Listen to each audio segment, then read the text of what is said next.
so lonely, broken angel.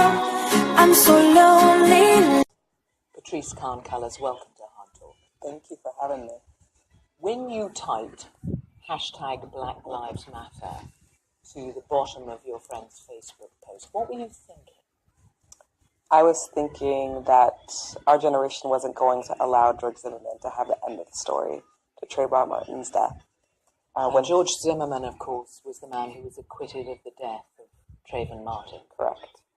And the moment he was acquitted, I was full of despair, but rather quickly understood that there had to be a new conversation about anti-Black racism in this country and arguably in the world. But there had been cases before that must have irritated you and irritated others. Mm-hmm. What was it about that moment that made you feel that, mm-hmm. and I suppose made it travelling as it did? I think it was witnessing George Zimmerman and the trial against him actually be a trial against Trayvon Martin. I think it was spending an entire year waiting for a justice system that has historically been terrible to Black communities give this white passing person a pass to go home after murdering a child. I think it was spending time in my life seeing over-policing in my neighborhood, over-incarceration in my neighborhood, and it just came to a head when George Zimmerman was acquitted. Because this was an unarmed Black man, youngster, teenager, who'd been on his way to buy sweets. Yes.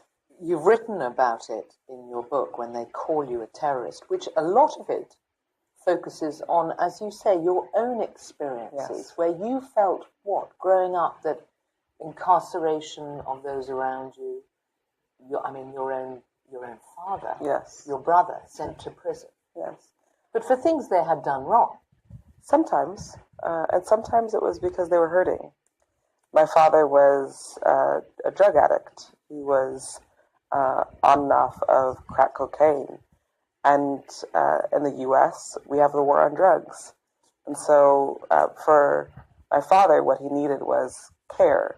He needed dignity. Instead, he was given a jail cell. He was given policing. My brother, whose only crime has been his mental illness, he's schizoaffective disorder. These things shouldn't be crimes. They should be illnesses, as they are. But both those cases, neither of them are peculiar to race, are they? I mean, those cross all races in the United States. Of course. A drug addiction and mental illness is an issue that everybody faces. It's a universal issue.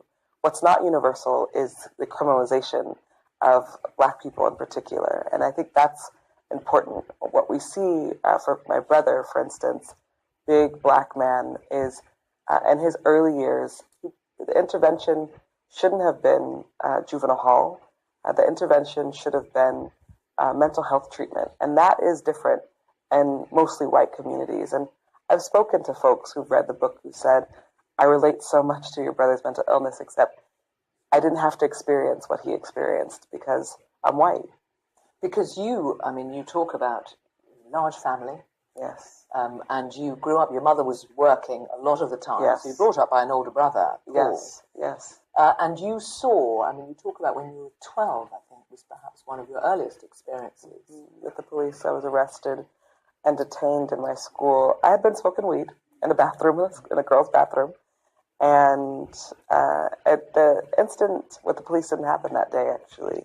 It happened a couple days later, in which a police officer on my middle school campus came into my classroom and whispered into my teacher's ear, and the next thing, I'm being summoned to the front of the classroom, handcuffed in front of my classmates, and walked down the hallway where I was stopped and frisked, and they told me to call my mother and let her know why I had been arrested in school. And you were taken to? The principal's office. Right, and this is so age 12, yes. The police were called. Mm-hmm. Because people would listen and they would think, look, your father did drugs, he was on crack. Yeah. You were smoking weed when you were 12. Yeah. I mean, what is wrong, in a way, with trying to police that? Yeah, I think what we've noticed over the last 15, 20 years is the war on drugs didn't actually stop drug use. It didn't stop drug selling.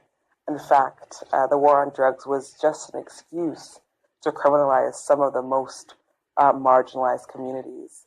I think what's also important is that, and I talk about it in my book, is that I went to a middle school with mostly white kids, and in my experience, I had this particular experience when I went to my friend's house, and she introduces me to her brother, who, just young white kid, and she opens up his door, and his countertop is full of drugs, literally. I mean, every drug. I'd never seen that many drugs in my life.